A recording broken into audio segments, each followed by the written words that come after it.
I hope that you find this as interesting and as important as I do, because I don't understand why the rest of the British media is utterly uninterested in something that speaks to the very heart of our constitution. The British media is not paying attention, but what he's talking about has been happening here in Canada on Parliament Hill under the radar. We're starting there. I'm Anna Maria Tremonti. This is The Current.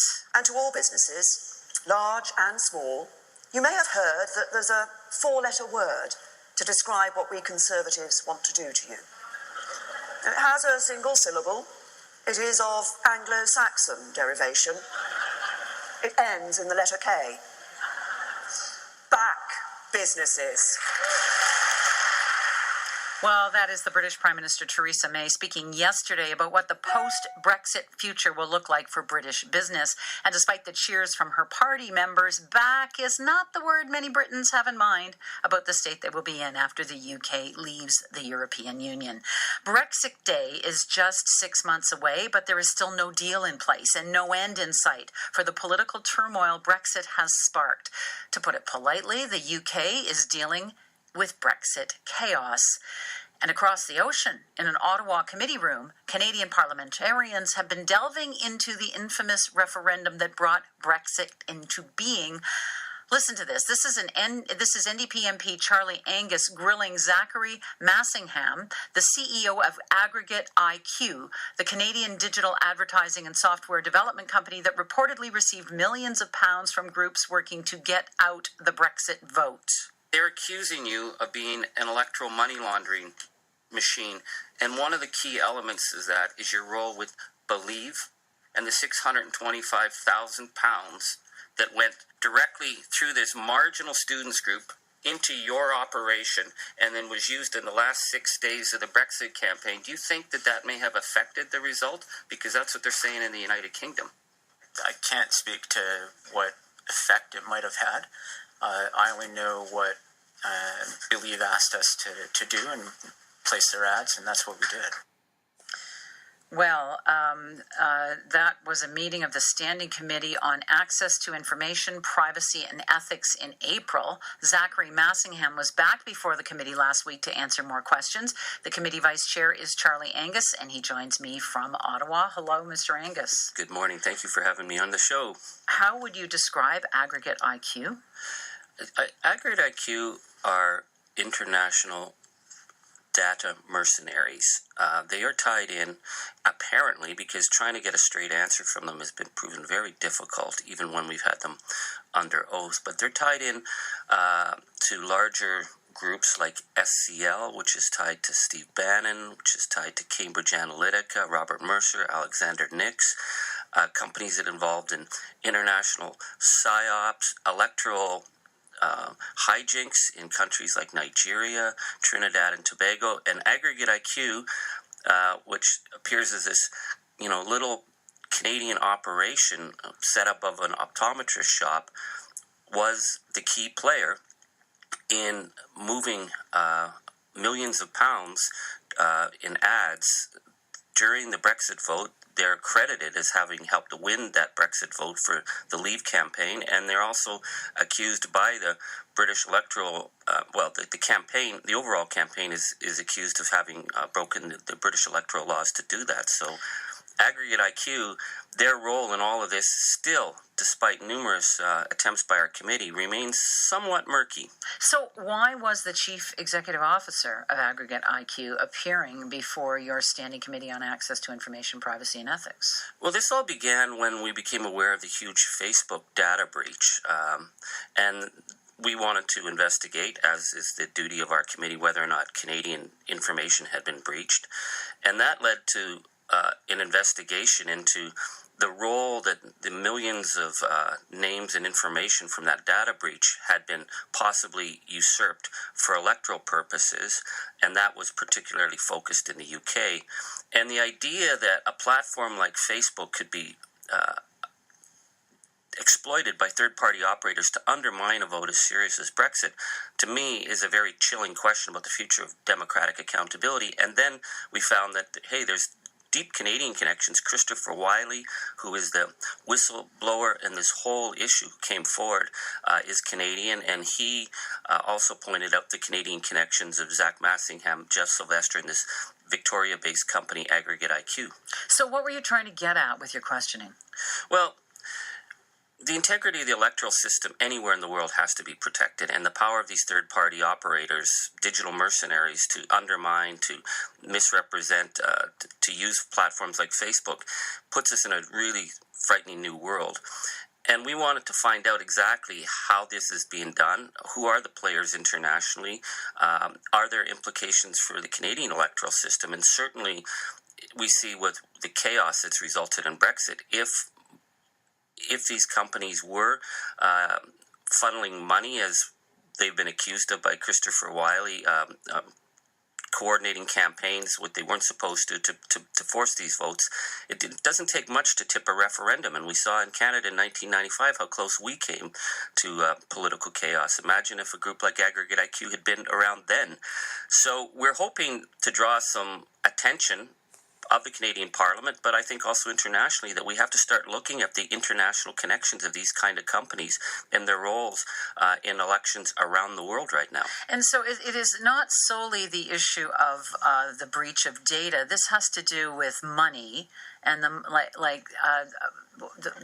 question is whether the money spent on this Leave campaign that Aggregate IQ was involved in went over an electoral cap, whether it broke election spending rules in Britain.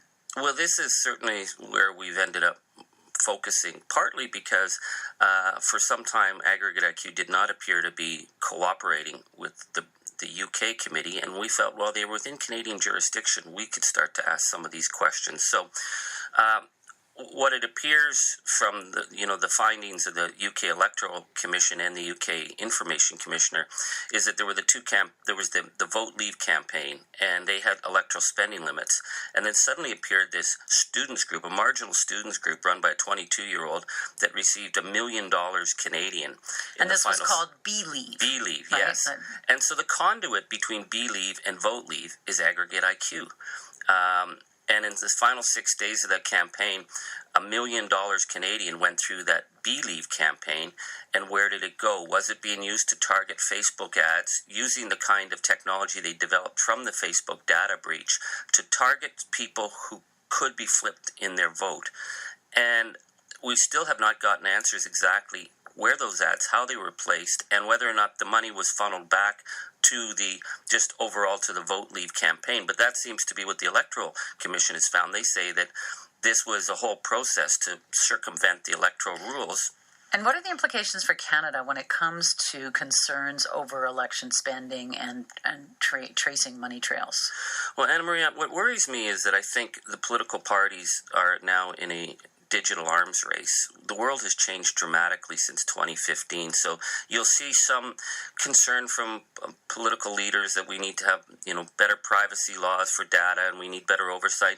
But the power of these tools have been practiced in a number of jurisdictions, and SCL, which is now morphed into some other company, have been purveyors of this kind of technology. It will be used in the next Canadian election. Misinformation will be used. We're moving into the world. I think your show's talked about the power of deep fake ads, black ads that are being pushed on Facebook and other means. It can seriously undermine the legitimacy of electoral processes. If it happened in the United States and it happened in the UK, we'd be very naive not to think it can happen in Canada. And this is why I hope our committee, which has actually worked in an incredibly nonpartisan way for the first time I've ever seen in my 14 years in Parliament, together to try and get some answers so we can shine a light using the power of our committee, that maybe lessons can be learned, that may be legislative, that may be legal, and maybe certainly changes to electoral laws. Well, in July, the Information Commissioner's Office in Britain ordered Aggregate IQ to stop handling data belonging to British citizens. Why did it do that, and what did Aggregate IQ do? Well, again, the Aggregate IQ has proven to be very difficult to get straight answers from. We've been certainly unimpressed with their appearance at committee, but the fact that they claimed that they had spent all the money that was given to this Believe campaign legally placing ads, when what was found in the electoral reports was that the ads weren't placed. So where did that money go? What did they do with the data? Because the data is about profiling, and it's about the ability of using something like Facebook to identify people who are the ones who, will go on someone else's Facebook site and maybe post stuff about, the immigrants coming and they're going to steal your jobs, or people who can be targeted because of certain psychological profiles. We don't even know how this kind of data is being used because it's very complex and the kind of algorithms they're using. But this is about being able to flip elections. And obviously the UK Information Commissioner feels that aggregate IQ are dark operators. My concern is they aren't the only ones, and we need to really identify the larger threats that are posed by this kind of digital monkey wrenching. Have you heard from any British parliamentarians or government investigators about aggregate IQ since your committee started its investigation? Well, our committee this has been a fascinating committee because it's the first time we've ever spoken with the UK committee on their work. We've offered help and the kind of information we can bring forward. We certainly studied their findings. We spoke with Elizabeth Denham, who is a Canadian, who's the Information Commissioner in the UK and an extraordinarily credible independent commissioner for the British system. We've met with her because we want to make sure we do this right. We also don't want to use our committee to unfairly target. This isn't a witch hunt. We're trying to get answers. So we've been trying to do this in a manner that other jurisdictions can look at and say, there are a lot of dark operators out there. There are people who can play some really disturbing roles in elections. Certainly for example, we looked into the Nigeria campaign that Aggregate IQ and SCL was involved in, some very, very ugly and dirty stuff. And these kind of dirty tactics are going to become more and more the norm unless we have some kind of rules in place. Charlie Angus, we have to leave it there. Thank you for your time. Thank you so much. Charlie Angus, NDP Member of Parliament, Vice Chair of the Standing Committee on Access to Information, Privacy and Ethics. He's in Ottawa. We did ask Aggregate IQ about its role in Brexit, and it sent us a statement. I'm going to quote here. During the UK's EU referendum, Aggregate IQ provided advertising services to a number of organisations, including Vote Leave and Believe. At the time, the UK Electoral Commission had advised Vote Leave that donations, such as the one made to Believe, were allowed under UK law. All work Aggregate IQ does for each client is kept separate from every other client, and Aggregate IQ did not see any evidence of coordination between any of these campaigns. The statement goes on to say Aggregate IQ has met 3 times with the House of Commons Standing Committee on Access to Information, Privacy and Ethics, once with the UK's Parliament's Digital, Culture, Media and Sports Committee, and it provided extensive follow-up information to the respective committees after each visit. Aggregate IQ continues to cooperate with regulators in both Canada and the UK to assist in their investigations. End quote. Well, the earthquake that is Brexit continues to shake Britain to its core. There's a mounting campaign for more thorough investigation in the UK about the tactics used in that referendum. Carole Cadwallader has dug deep into the players and maneuvers that made the Leave victory in that historic referendum possible. She's an investigative reporter with the British papers The Observer and The Guardian. She is also this year's winner of the Orwell Prize in Journalism. Carole Cadwallader is joining me from London. Hello. Hi. Thank you for inviting me on. Well, how important do you think the hearings in Ottawa are about Aggregate IQ to understanding what's happened in that Brexit vote? Well, it's been very important, actually, because I've been tracking AIQ's role in the referendum for a year and a half now, and I had utterly failed to get proper answers from them during this time. And even now, as Charlie was saying there, is that they were not properly cooperating with the British authorities. And one of the reasons why we think that Vote Leave used them was for exactly this reason, that they were outside British jurisdiction. So they were, in the same way that we see billionaires putting money offshore because it makes it dark and secretive and unaccountable. It's the same concept here. You put data offshore and it makes it dark and unaccountable. And that definitely seems to have been some of the reasoning, because one thing which I just, is the burning question for a very long time is, why on earth did this, this British campaign, multiple campaigns actually in Britain, use this tiny Canadian outfit thousands of miles away? I think it's 8 different time zones from London. I mean, it made no sense. And at the time, one of the mystifying things to me was that Dom Cummings, who is the chief strategist for Vote Leave, when I put that as a direct question to him, how did you even find aggregate IQ? He said, oh, somebody found them on the internet. And it was this sort of preposterous answer, because at the time, AIQ's website wasn't even searchable via Google. So there was all sorts of questions swirling around them, and particularly the first thing that I uncovered a year and a half ago was this relationship that I discovered, a covert relationship between it and Cambridge Analytica.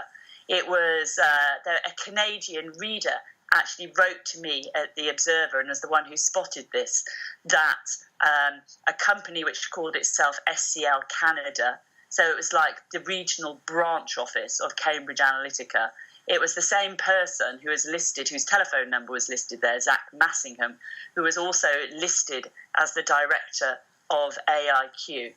And this opened up a sort of whole can of worms, because I'd already been investigating Cambridge Analytica's role in the referendum with a fringe Leave campaign headed by Nigel Farage called Leave EU.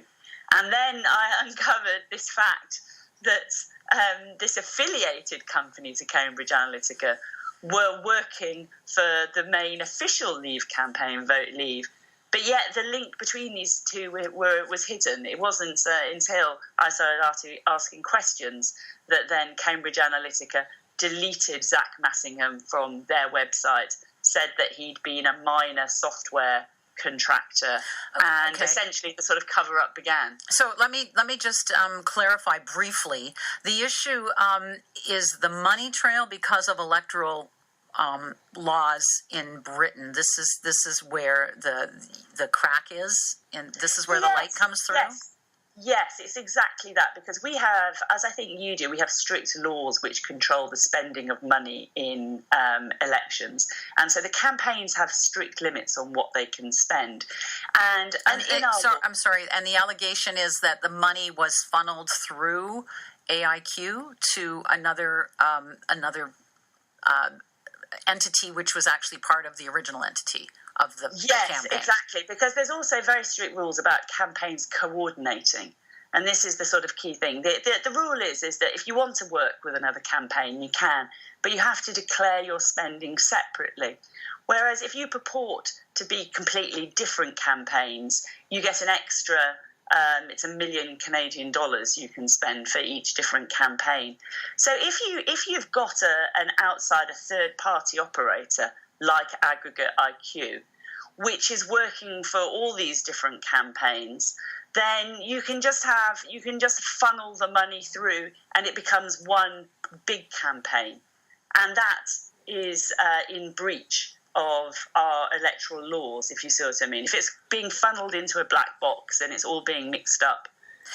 And does that make sense? Yeah, and I just want to keep moving you along here before we run out of time. So there is now a campaign mounting to push for a special counsel inquiry into this almost Robert Mueller type investigation into the Brexit vote. Is that possible? Is there traction for this? Given that Brexit is months away now? There is massive sort of political pressure that the government desperately doesn't want to do this. But we're now seeing cross-party support. So Damien Collins is a Conservative MP who's the head of the committee, who's been liaising with Charlie's committee. And his committee are now calling for that Mueller-style public inquiry.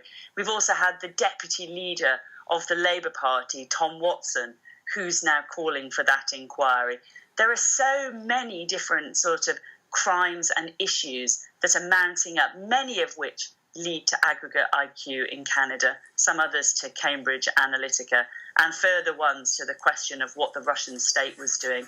And that's why we desperately need an overarching inquiry into them all. Okay, well, Lee, your reporting has answered questions and raised more. Thank you for your time today. Thanks very much, Anne-Marie. That is Carole Cadwallader. She is an investigative reporter with the Observer and the Guardian, the British newspapers. We reached her in London, England.